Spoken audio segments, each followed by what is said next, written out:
Bharat news 44. पहिलं तर छत्रपती शिवाजी महाराज जयंती आणि इथे छत्रपती शिवाजी महाराज पार्कमध्ये नारळ वाढवून मी आणि राजसाहेबांनी आम्ही दोघांनी इथे कामाचा शुभारंभ केलेला आहे. हे ऐतिहासिक मैदान आहे. इथून अनेक राजकीय नेते असतील, क्रिकेटपटू असतील, हे घडलेले आहेत आणि ह्याच मातीचं आपल्याला योगदान या देशाला माहिती आहे. तिथे सुशोभीकरण करत असताना खरोखर आनंद होत आहे आणि नीटनेटकं हे मैदान राहावं ही सगळ्यांची इच्छा आहे. दुसरा राजकीय महत्वाचा प्रश्न आहे. आता राज्यसभेची निवडणूक जाहीर झालेली आहे आणि एक उमेदवार आपला निवडून काय भूमिका असेल? निश्चितपणे अजूनही आपल्याला माहिती आहे, आता तरी आपण पाहताय सगळे जे काही आहे जे आकड्यांप्रमाणे असेल ते शिवसेनेची सीट आहे आणि निश्चितप्रमाणे त्या दिशेने महाविकास आघाडीमध्ये चर्चा होईल.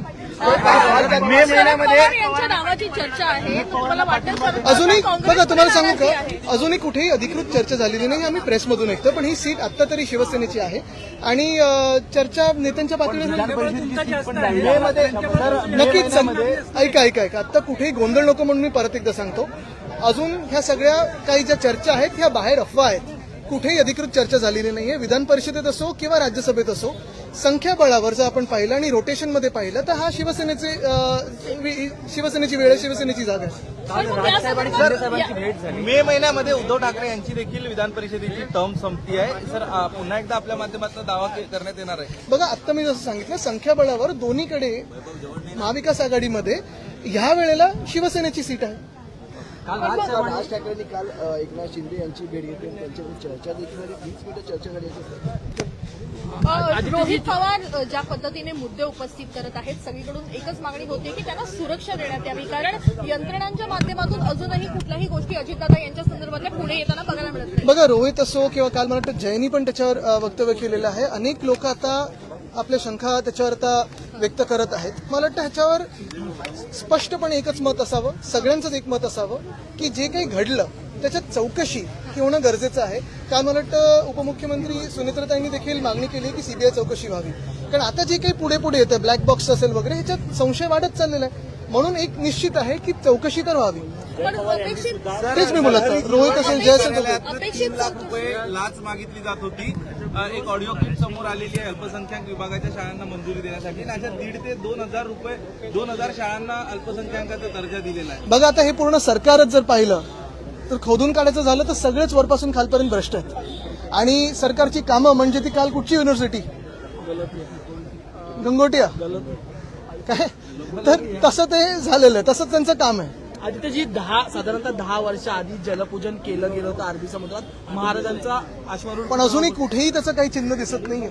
आणि त्यावेळी आपल्याला आठवत असेल, छत्रपती शिवरायांचं जे स्मारक समुद्रात करणार होते ते असेल किंवा इथे देखील महामानव डॉक्टर बाबासाहेब आंबेडकरांचं स्मारक, घाईघाईत त्यावेळी 2017च्या निवडणुकीच्या आधी पंतप्रधान महोदयांना बोलवून एके ठिकाणी जलपूजन, दुसऱ्या ठिकाणी भूमिपूजन केलं होतं, पण अजून कुठेही तसं काम पूर्ण झालेलं दिसत नाहीये.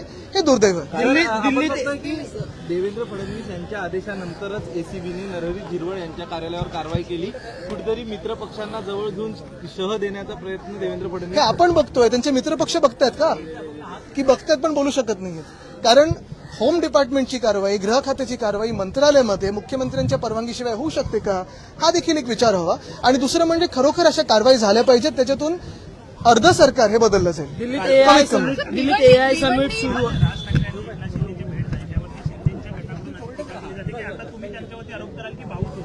सर, भिवंडी महानगरपालिकेमध्ये सध्या गोंधळ जो बघायला मिळत आहे त्याच्यावर काय सांगाल, कारण भाजपचंच एक गट असल्याचं बघायला मिळत आहे. भाजप आणि काँग्रेस मला वाटतं एकत्र आले ना तिथे. अनेक ठिकाणी भाजप आणि एमआयएम असेल, भाजप आणि काँग्रेस असेल, हे एकत्र आलेत. म्हणून हे दोन राष्ट्रीय पक्ष आता युती करतायत का एकमेकांसोबत, हा देखील प्रश्न एक आहेच. दिल्लीत एआय सचिवीकरणासाठी तुम्ही आता नारळ वाढवलेला, मात्र याआधी सुद्धा मुंबईच्या सुशोभीकरणासाठी बराच निधी हा मागवला. नाही, आमचं गलगोट्यासारखं काम नाही. आमचं जे करतोय त्याच्यावरच येतो मी, कारण आम्ही जे करतो ते तुम्हाला काम दिसेल.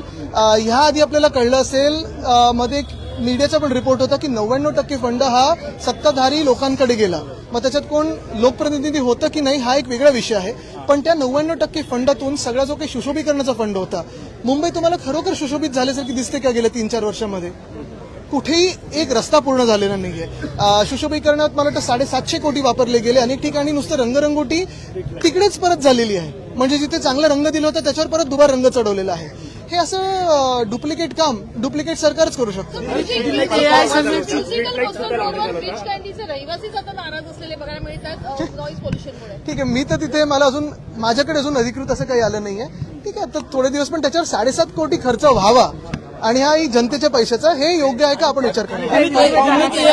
एआय समिट सुरू आहे त्या ठिकाणी गलोतिया युनिव्हर्सिटी एक मिनिट, एआयचं उद्या दिल्लीत एआय समिट सुरू आहे त्या ठिकाणी गलोतिया युनिव्हर्सिटीचा कारभार असो किंवा जे एंटरप्रेनरनी अनेक त्यांची सामानं आणली होती ती चोरीला गेली होती, या सगळ्या घटनाक्रमाकडे तुम्ही कसं पाहता? ते बिल गेट्स सुद्धा येणार मी कसं पाहतो, ज्याची दुनिया कशी पाहते, जग कसं पाहते, मला ते फार महत्वाचं आहे.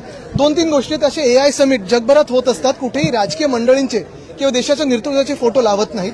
तिथे फक्त एआयचं काम दाखवलं जातं. आणि दुसरं म्हणजे जे काही गोंधळ भारत मंडपमध्ये असेल किंवा मैलोन मैल चालायला लागते लोकांना, पाणी संपतंय, जेवण संपतंय, असा कुठेही गोंधळ हा दिसला नव्हता.